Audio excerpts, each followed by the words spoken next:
I used to be the Finnish ambassador to Moscow before this, so I moved to DC September 2020. And when I moved, I went back to Helsinki, and I saw with our people, the Ministry of Foreign Affairs, and all of them said to me, Mikko, try to forget Russia now, focus on three things you're gonna deal with. And I said, well, I will be really happy to forget Russia. And focus on promoting our commercial ties, people relations, etc., etc.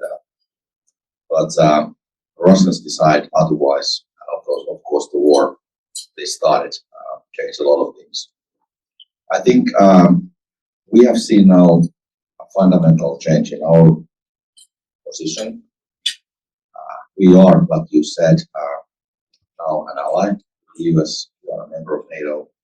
It took 70 years of slow walking to get there.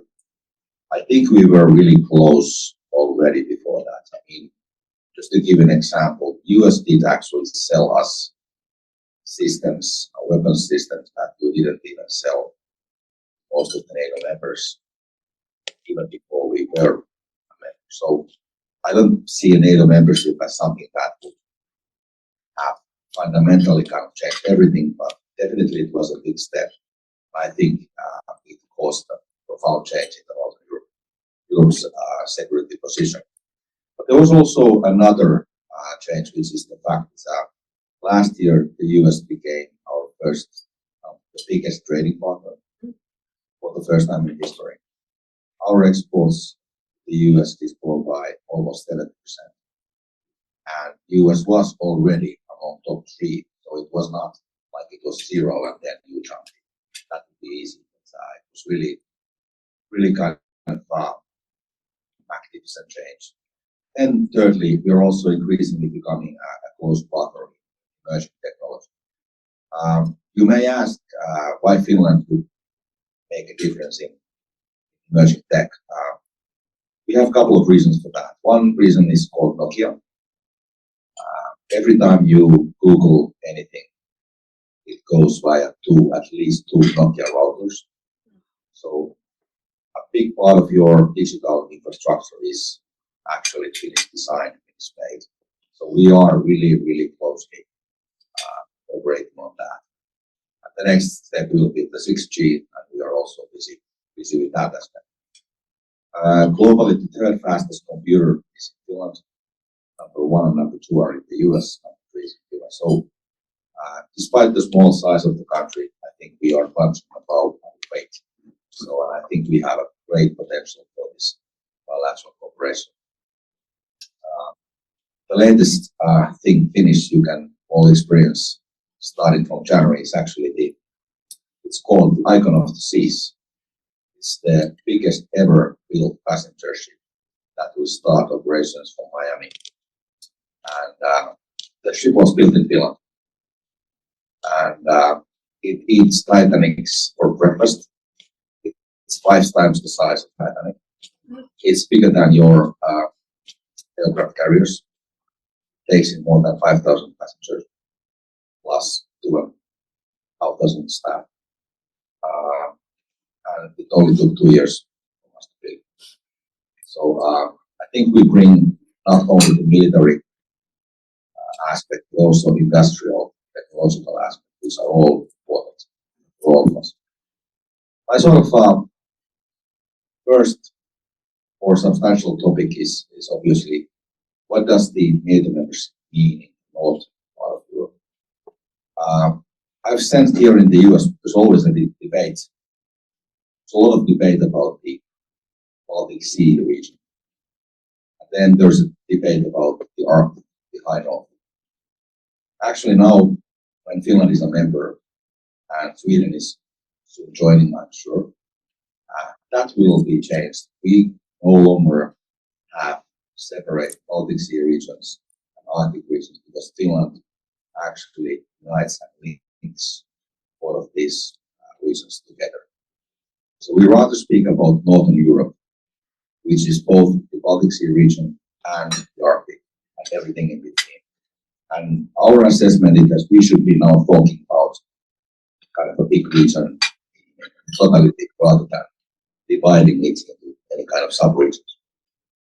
I think this is an extremely big change because, first of all, there's more. NATO became more Arctic than it used to be with the Finnish and Swedish members. That's a big change. Then the land border aspect, which quite often is raised here. We have those famous 830 miles border with the Russian Federation, and we are bordering 2 out of less than 5 most important military regions in Russia, which is the St. Petersburg and Kola Peninsula, which is the home of Russian military forces.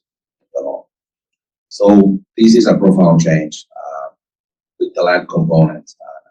Finland is now united these two regions. The second big impact or consequence is that for the first time in several hundred years, all the Nordic countries are in the same alliance. And it's been several decades of talk among the Nordics. There was always this dividing line. Iceland, Denmark, and Norway were part of NATO, Finland and Sweden were not. So there was always a limitation how far we could go together because we had fundamental differences in those basic choices. Now it's all gone, and we can land with the assumption that we will be within the same alliance, and this will give us a lot of synergies. It will remove all the obstacles from military planning, training, operational planning, and I think it will make us, doing the whole of NATO, much stronger than the Nordics can actually link their own comparative advantages. Finland, especially the armies, is the big factor here. Swedish Navy, then Joint Air Force. We actually have a really formidable Air Force if all the forces are. So the Nordic unity in security policies is another sort of consequence. About the border, because I know it kind of people don't usually mention it to me, but it kind of bothers some people. That we just have a long border with the Russians now. Yeah, it bothers us as well. But there was a funny story actually in 1991. Our 10th foreign minister was here.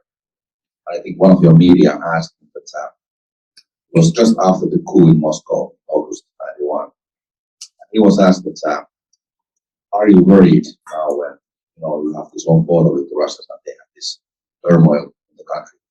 He simply replied that I'm actually really happy that we have the border because it's much better off with the border. So there's a border, and there's going to be a border. Militarily speaking, sometimes people take mechanical the length of the border as the most decisive thing. But you also have to look at what kind of place that is. In Finland, and if you compare that with what you see in Ukraine, in our case, the border is mainly its dense forests. Finland is the most forested country in Europe. 76% of the country is covered by forest. A lot of lakes, a lot of swamps, and only a very limited number of roads crossing the border. So the border is actually easier to defend than in most cases. And how Finland would defend that would be heavily fortifying the border, plus using mines in a manner that would be out of this world. These are exactly the things that now are proving to be extremely difficult for the Ukrainians. Ukraine. So, and I know this military tactics side pretty well because I'm also a reserve officer whose job is to plan those numbers. So the border is a useful concept, but if you look from the defense point of view, you also have to look at the specifics border area, how defendable it is. This is part of the problems that Ukrainians have. I think for us, the next steps in how to make sure that this integration in Northern Europe that we just reached, how it can be really used for the benefit of all NATO. I think the next step for us would be that all the Nordics need to be under the same joint force command. Obviously, Norway now is under Norfolk, JFC. It doesn't make any sense to keep the Finns, Swedes out of that, to divide it. It's simply operationally, to be honest, it would be crazy. So we expect that we will find a solution when the Norfolk base is being uplifted, that all the Nordics will be part of the same team. Then obviously that would be really important because the Northern Europe is the area, in the case of conflict, that would be really important in preventing the Russians to get to the north of that. So it all makes all sense. I think now we have really great avenue for deeper cooperation also with the US bilaterally. Just last week we actually completed negotiations on a bilateral defense cooperation agreement with the US. Now it goes to the political process. We hope to be able to sign before the end of the year, so next month already. So we have a really good basis for bilateral defense relations as well. Thirdly, I think we need to improve our Arctic know-how, how to deal with those in those conditions. And I can tell you that when our military people and your military people, when they really go down to these details, how you really fight a war, operate in those conditions, there are a lot of details that are really important, but you don't think of them when you don't know them. So you have to have the experience. But I think in the long term, we're going to have safer Northern Europe and the northern flank of NATO. I think with the help of Finnish and Swedish capabilities, will be stronger and easier to defend. And I think this will play a role in deterring the possible conflict that might otherwise arise with the Russians. So we will strengthen NATO in many ways. And still on the military side, just not to forget, I think it's important. Finland makes the numbers. So we spend now 2.4% of the GDP. So we are fulfilling clearly the NATO conditions. Plus we have the national draft. We have obligatory military service for all the men. It also costs money. When the whole male generation has to serve, women can serve voluntarily. So it simply shows you that we really take this thing seriously. Second point on war in Ukraine, and I've been lucky to also serve in Kyiv at the beginning of my career.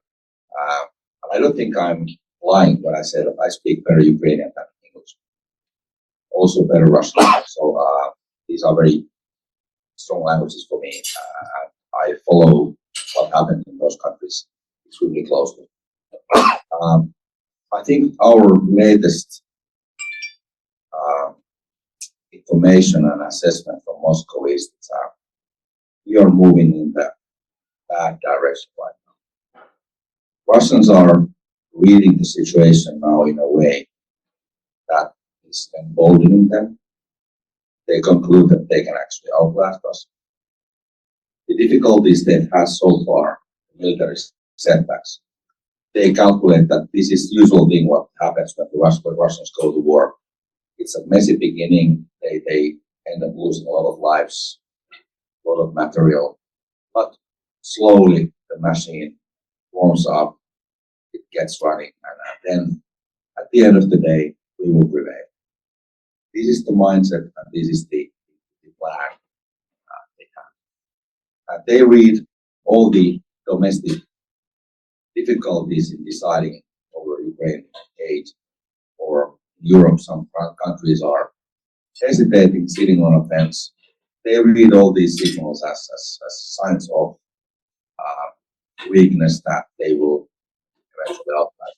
So we are seeing a situation where I believe Russia is committed to continue its war the long term. They are waiting for your elections. They are waiting for Europeans to get nervous about this. I don't think they have any real need to speed up with anything. They can now wait until this winter is over. They have elections in March in Russia. Elections, I would use caveats. The only important matter in Russian elections is that who else they let run and what topics they may raise during the campaign. The result is the least interesting thing in those elections. But he has to mind the popular mood, public opinion. So I think they will wait until next spring before any bigger moves will take place. They will obviously start bombing Ukraine's energy infrastructure in a few weeks' time, because they will, of course, hit those targets when it's cold, when the damage will be more massive. So Ukrainians are waiting for a really tough winter, and the Russians are playing for the long run. And this is our dilemma we are right now having. If the Russians will get what they want, nobody knows specifically what the plan is. But I think if they will get most of Ukraine or all of Ukraine, this is actually the debate in Russia now. Should we take all of it or we're going to have atrocities, we're going to have ethnic cleansing that we really haven't seen for decades in Europe. So we are facing a really, really difficult situation. And this is certainly the biggest concern I have right now. And then also the aspects of defense industries. We are not really making, not sort of good enough and not fast enough manufacturing. So there just seems to be not many things that we can do in the short run, because our industry simply cannot cope with the speed is needed. So I think for the Europeans, for the Americans as well, this is something that this is a fight we should win, however you define winning. But Ukraine should be protected and stay independent. They should have their own choice over what the future course would be. Just today, European Union Commission proposed that we should start accession talks to Ukraine for the EU membership. So I think we are, as the European Union, we are trying to pull them towards our systems, our values, our principles. But obviously, I think nobody has any illusions. We have to stop Russians first before that can really happen. Role of China. I will leave that to discussion. But in the context of Ukraine, I just want to really highlight the fact that I do believe China's role enabling factor in the war is huge, because it serves as a market for Russian goods. It's an extremely important source of technology. Basically, the Russians are claiming that they get most of what they need from China already. So you can go to hell with your sanctions. I think this is not completely true, but it is true to an extent. We are seeing the consequences. So China doesn't have to send weapons to Russia to be meaningful in this context. Being a technological partner, economic partner is enough. And this also emboldens Russia to a great extent, because they feel that they have the support of the bigger brother, and they enjoy that. So with this gloomy remarks, I would conclude that was having your hands up.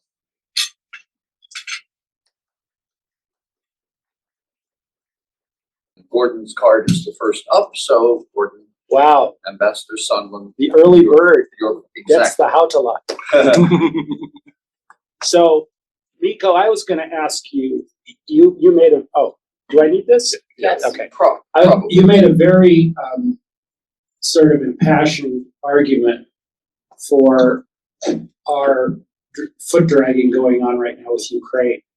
And if you were a king and you had a blank sheet of paper, what should NATO and the United States today be giving Ukraine that it's not giving it? And at what rate of speed in order to decisively win this thing instead of just screwing around for the next 3 years while people die? King of Easy Norway, question. not king of. He knows what he's king of, Chuck.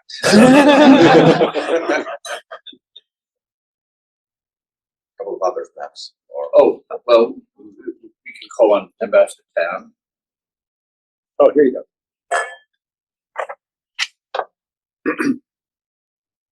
What is your assessment of the Russian defense industrial base and its ability to produce in light of the fact that they have grown so depleted in their munitions that they are pleading with North Korea to give munitions to them?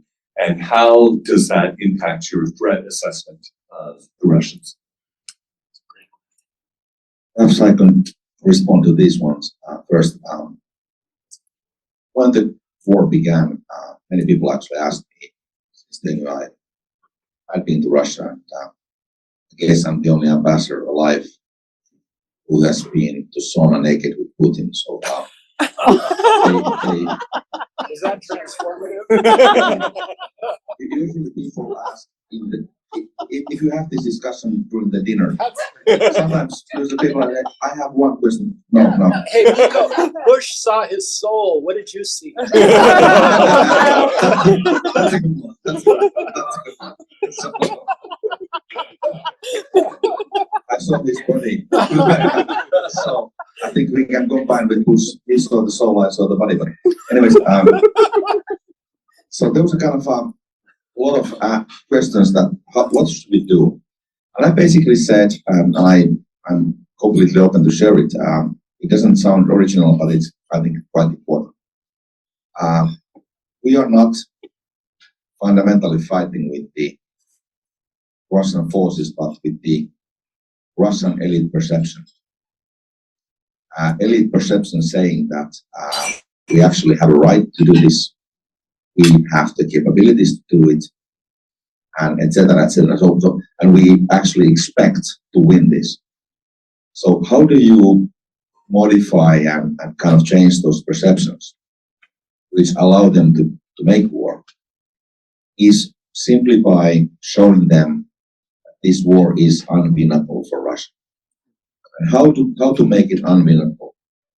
The only way, as a king of all the kingdoms, I would say that it's by showing that our support to Ukraine is both in terms of quality and quantity of such nature that no matter how they calculate it, we will never win this. The Ukrainians can end up killing like 3 million Russians, but nevertheless, we can't win this. Now the problem with this aspect is that we are giving them mixed messages. Right? We are not completely serious. We might, rethink. This is exactly feeding and emboldening them. So the quickest way of somehow trying to end this would have been actually last year to really go up massively. But then you had other difficult aspects, which one of them was, of course, the escalation management and all that. None of the escalation fears have materialized, at least so far. But nevertheless, I think we are dealing with the perception. Now I think we are dealing quite badly with that perception because you are simply telling them that actually, it works. So what kind of weapon system? I'm not really a great fan of this or that Wunderwaffe that will solve the issue. We know it's not the case. They need broad systems, land, air, Navy, whatever. I mean, it's a broader effort. We are dealing with Russia. This is totally different from Taliban or whatever we have seen in the past. This is an industrial, it's a great power still, and they have the capability of doing this for years. This is a really, really serious component. And like I said, I think we are failing in dealing with the perception. Now, what we see in Moscow is that even people who are like more leaning towards us, like a bit skeptical and fearful of this situation, even they are now kind of, okay, well, perhaps this will work. So, yeah. So I think we haven't been decisive enough, and that's the problem. Then the Russian military industrial capability. It's much less than they hoped it would be, but it's much more than we also hope it to be. They have the fundamental assets to manufacture the basic stuff. They can bring, they can bring roughly now 100 tanks to the battle every month. Germany just made plans to manufacture 600 tanks in 10 years. So, so these tanks are not all of them the best in the world, but they're good enough because they are mostly not faced with the best of the world tanks anyway. So ammunition, I think it's very logical for them to buy from North Korea because they can have hundreds of thousands, even millions of rounds. But they keep on adding. They are growing, not at the pace they would like it to be, but they are moving up. And if you look at the sort of GDP and economic statistics, they actually the hit they got from this is very small. That's because of the war economy. So they are now shifting labor from other industries to military, etc., etc. So they are slowly going up. I would simply say that it's rather serious. I don't want to go into numbers, but I'll give you another example. The figure I heard from the defense industry on our side is that if all our 155 round production would be combined, we can now manufacture roughly 1/5 or even less of the needs of Ukraine. If you exclude all our own needs, we need zero. So we are not really there. We are really far away from those numbers. And if you know the artillery battle, the fact of the matter is that obviously if Ukrainians have less rounds to shoot, it means that the corrosive effect on Russian forces will be smaller, and on the effect on the Ukrainian forces will be bigger, because they can simply destroy less and less, because they have to be really selective about what they shoot at. So these are kind of the details, but we are not really there. And we can always speak about the lack of capacity on the Russian side, but hey, let's look at our own capacity. We are not there at all. Thank you. So let me suggest, since we've taken a pair of questions, that we hear the questions that are around the table, more or less according to the order in which the flags appear. So Ambassador Bosch and Ambassador Maisto, and then I propose after that Ambassador Gilmore and Ambassador Chorba, and finally Carla, Ambassador Sands, and myself. So I will be very brief and very specific because geography does matter in history. The relationship, as you see, and value of Estonia and Finland and partners in geography. Ambassador Maisto. Ambassador, thank you for your presentation. Very enlightening. Kind of a quick question. What Finland did when it made its decision is absolutely historic for anybody who's studied the history of Europe and the history of the Nordic countries. Is there or was there any negative push in Finland saying, wait a minute, this is not a good idea. We have to take care of the relationship with Russia and avoid any conflict. And this is crossing a line. So I'm wondering about the internal politics of the decision. Thank you. First on Estonia. Obviously, we are extremely happy and proud of the Estonian development they've seen for the last 3 decades. When the Soviet Union collapsed, it was a poor place, had a lot of difficulties economically and otherwise. So now it's a flourishing country, deeply democratic, fully committed, not only to European and democratic values, but also increasing the Nordic values too. So we have really good basis for strong partnership, and we are allied nations now. So I think obviously historically Estonians had felt that we somehow treated them as a smaller, younger brother, and there was some circles, some resentment over that. But I think these days our relationship is extremely close in all possible fronts, and I don't see any problems here. I only see a big potential. I think what we have to do in the future better is, and again, I go to the military side. Whatever we buy, it has to be kind of it should be used in all those neighboring countries, because now Estonia has decided to buy one major system from Turkey. I have nothing against Turkey as such, but who's going to maintain it? Who's going to give spare parts? Who's going to? Because in a case of a conflict, distance matters as well.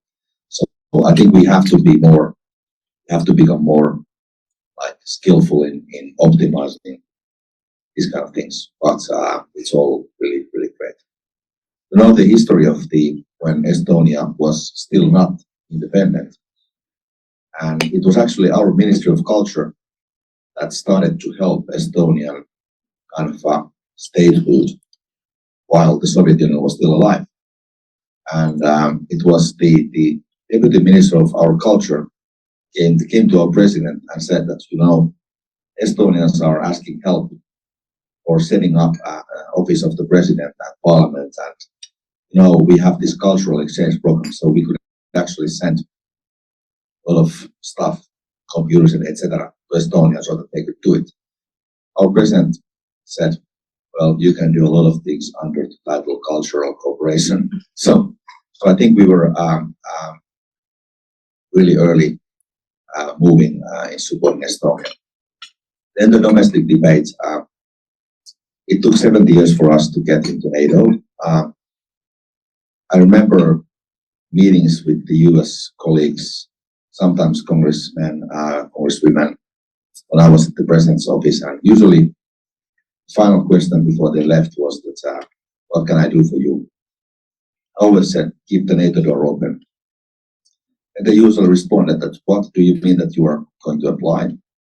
I said, probably not, but just keep it open in case there's a need. We need to apply because we want to keep it open. So I think our position was always like, be ready for that. And if somebody closes the door, then that would immediately mean that we are in trouble.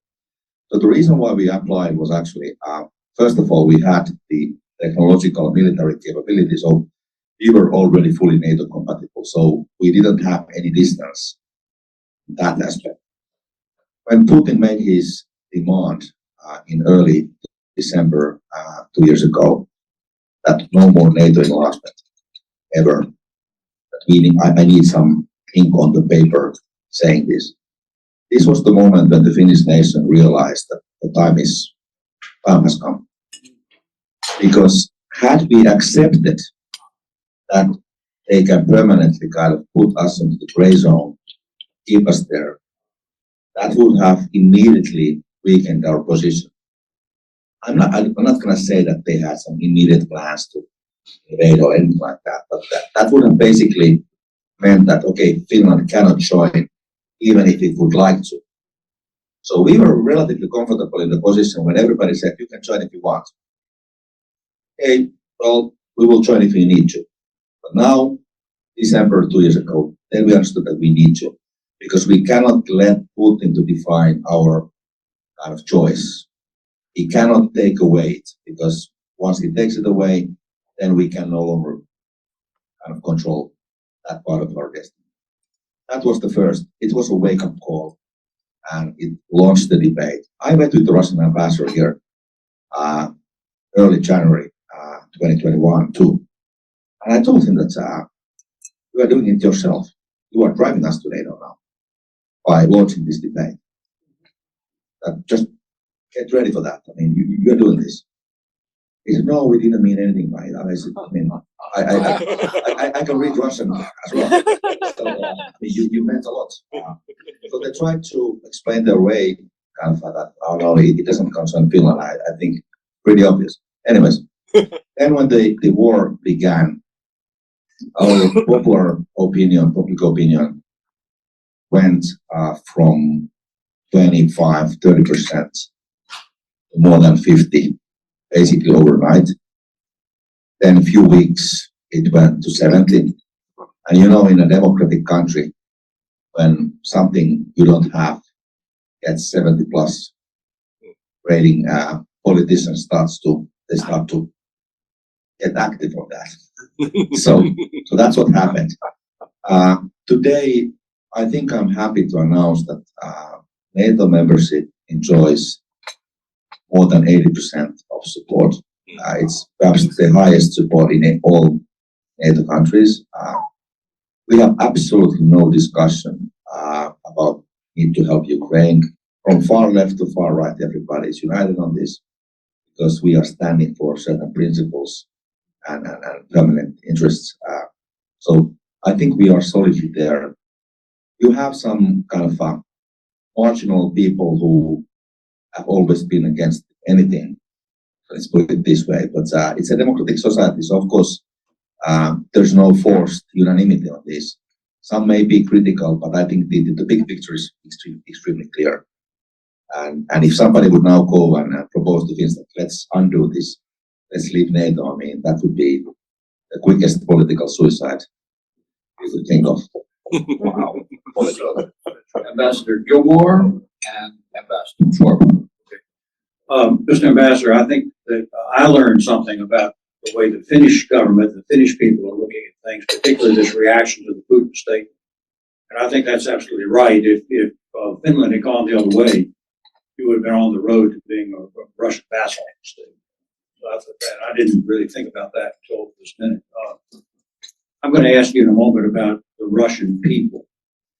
But first, when you write your report back to Helsinki about this lunch, I think that we would like to be in it. Don't forget what Winston Churchill said. The Americans always do the right thing after they've exhausted every other option. And I am supremely confident in the American people and the American approach to things. So it gets very messy over here. And it is right now.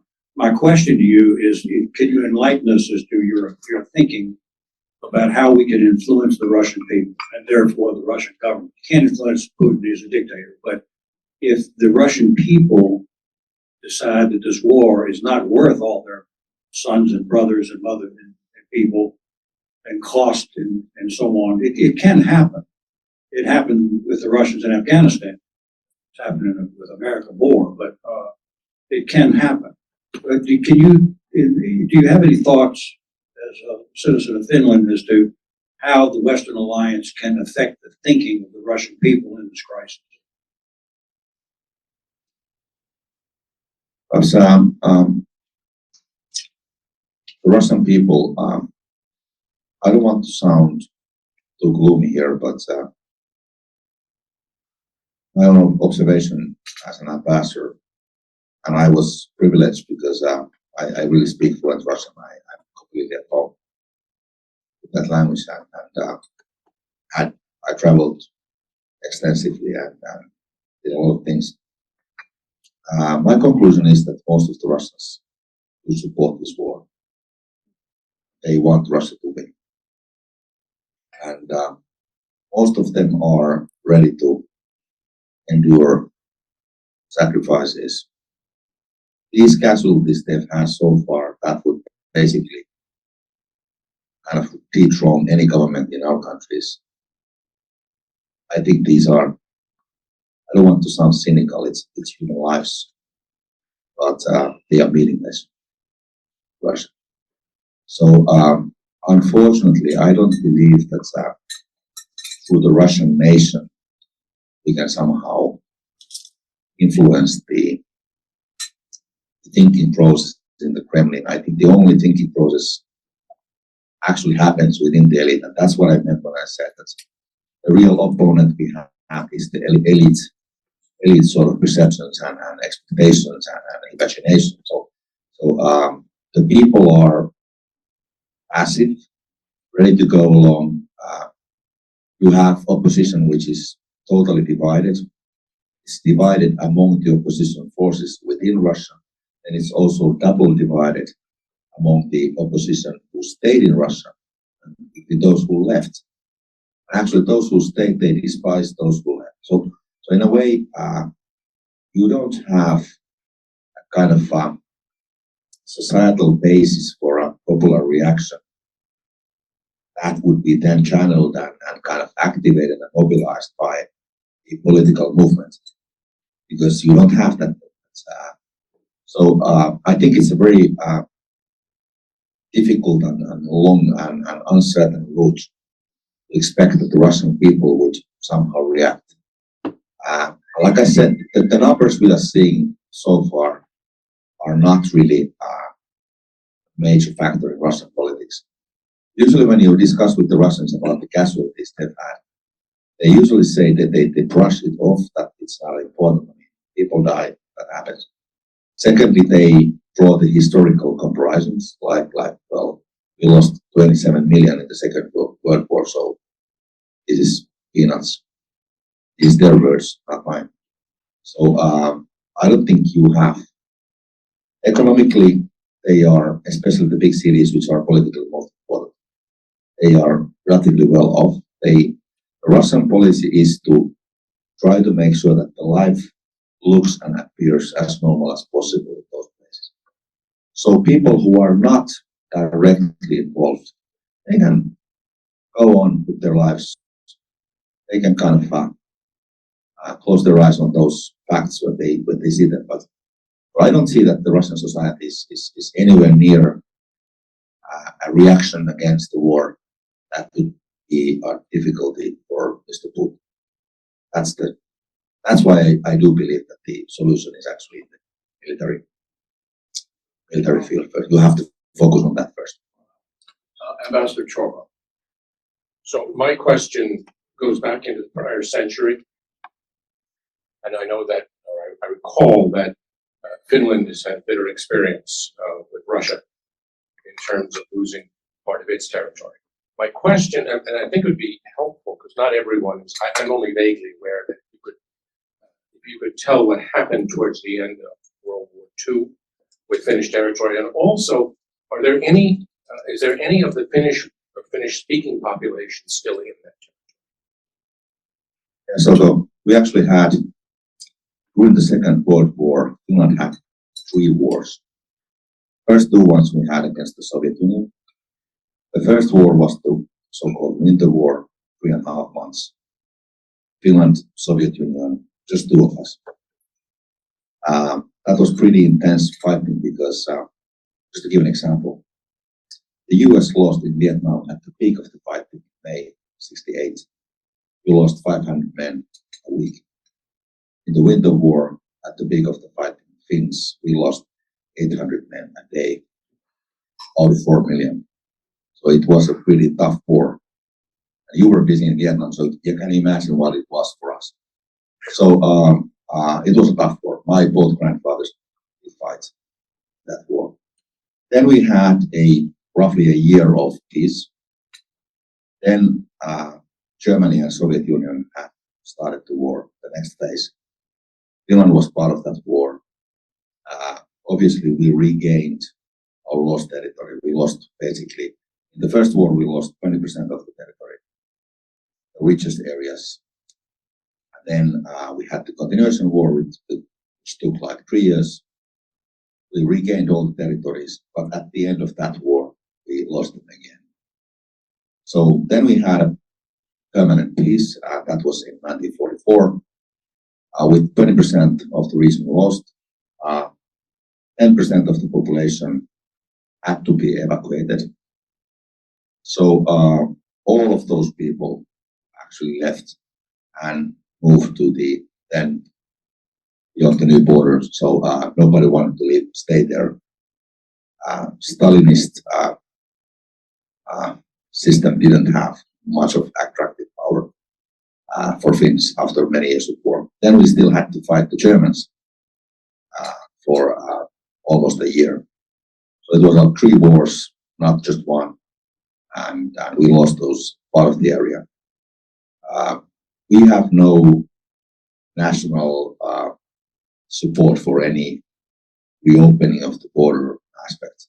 I think we're happy how we are. Like I said, those areas, you still have some old houses, etc. One of my grandfathers lost his home, so it's a personal matter for me as well. But nevertheless, I think we are done with that part of this.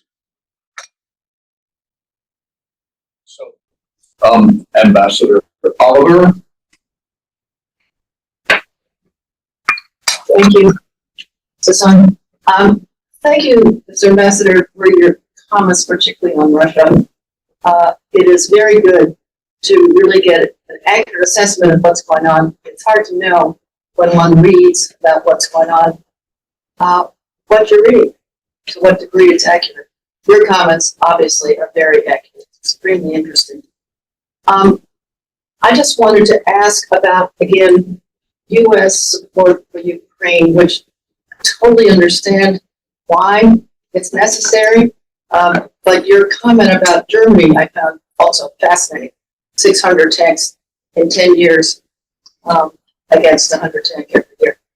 So looking at it from an American point of view, we have Ukraine. Now we have the Middle East. We have Iran. We have Hamas. We have Israel. We also have Taiwan and China lurking out there. And one reads all the time about how our own military supplies, ammunition, such things are being drawn way, way down. So is it that the European countries, obviously Putin's invasion is a disaster for the world, it's a particular disaster for Europe. Are the European countries unable to give more, unwilling to give more? Because I think to rely on the United States, given our other global responsibilities, is getting increasingly difficult. I think you're totally right. And it's a fact that Europeans have been slow to recognize that. To be very blunt, among friends, I think the problem with the Europeans is, first of all, most of the armed forces in Europe after the collapse of the Soviet Union were basically almost dismantled. So why do you need to produce ammunition when you don't have the guns? So it's kind of the other one needs the other one. So you have a kind of a fundamental problem of 30 years of dismantling the armed capabilities, and suddenly you kind of need them back. So the kind of base level is extremely low. This is one thing. And again, Finland is an exception here. Our field artillery is bigger than anybody else's. We beat Germans, we beat everybody. And we are 5.5 million. It's not, I'm not proud of that. It's actually a big problem. We have more tanks than Germany, which is 80 million. So it simply shows that how low the others, most of the others, actually went. The bigger problem I see right now is that the mindset is not there. Most of the Europeans feel that I'm not saying that we are actually helping Ukraine. There are other ways of helping as well, but still there's no real mindset that this war is for real and can actually mean something also for my own sake. So that's why the decision makers are not quick enough and not kind of, for lack of a better term, not aggressive enough making this change happen. Then and of course, as a democratic politician, if you suddenly have to kind of spend dramatically more for this, then it means that you have to take it away from somewhere else. And if you don't have this mindset that this is something that we absolutely have to do, no matter what the cost is, we're not going to do it. We postpone it. So fundamentally, it's a mindset issue. And it's an issue when most of the politicians in Europe have not yet recognized, especially the scenario you mentioned. I think this is absolutely the central item here. You have the Middle East problem, and this is certainly something that emboldens Putin even more. And any idea that he would be ready to negotiate for a peace while you are having the second front already, which is kind of stretching the US. I mean, don't expect that. I think he is enjoying the benefits of this situation. And God forbid if there is a third conflict in the Indo-Pacific that would take all your attention, all the resources. And what would happen in Europe? I don't think our people in Europe broadly are really thinking hard enough about these, not perhaps likely, but still possible scenarios that we may see. My problem, if you kind of ask me personally, if all these three happen, and if China would be involved in the Indo-Pacific, what the Russians would do in that case in Europe, if they would know the US is not there in any degree they kind of expected it to be before that happened. So we have a lot of kind of dimensions that and that's very dangerous for the European politicians to look at Europe only as Europe, because what happens in the Indo-Pacific will have a direct, quick, and immediate kind of effect whatever happens in Europe. But this is like, it's a mindset, it's a low base issue, and we have to deal with both. Well, Mr. Ambassador, we're approaching the end of our time. The last point that you made, that a conflict in the Indo-Pacific region that drew away U.S. support and attention and involvement from Europe could have profound implications for what Russia does further in Europe is a very sobering, scary one.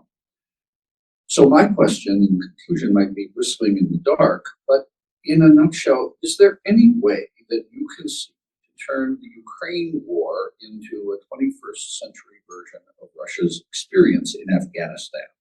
This is something Ambassador Gilmore mentioned earlier, but Afghanistan didn't really take a great deal, a huge investment of military equipment and other expertise to make it a crucifying experience for the Russian military in a very faraway place. And while Ukraine is in some way well bordered by Russia, it's also surrounded by other friendly countries. What do you think? I think the big difference between Afghanistan and Ukraine is that it's far more important for Russia than Afghanistan ever was. So Russia is ready to sacrifice much more for that. So the model we had, or you had, in Afghanistan in the 80s, I don't think it's going to work like that. It would be a bit optimistic. It may happen, but like I said, we need to give Ukrainians not only that they live from one tranche to another, we need to show the Russians that Ukrainians have the solid, continuous support, and that has to be significant. I don't think there is no way. I mean, everybody is trying to find a way around this problem by let's find a kind of a solution. Let's negotiate with Putin. There is no other way than the industrial response. The sooner we understand it, the better. The longer it takes, that's bad news. But I mean, this is like, I mean, I know that the brightest minds of this city are busy in trying to find a solution, but I hope those balloons. It's not going to be so easy. I think we have to mobilize our industries in a way that will cover all these needs. Mr. Ambassador, we owe you a great deal of thanks.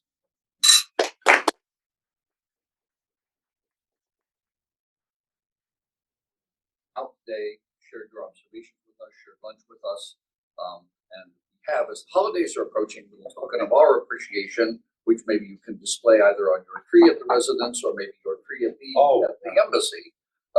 And think of us when you see it. Many thanks. It's been a pleasure, and sorry for being a bit gloomy, Finn. I still have to add, Finland is now 6 years in a row the happiest nation on earth.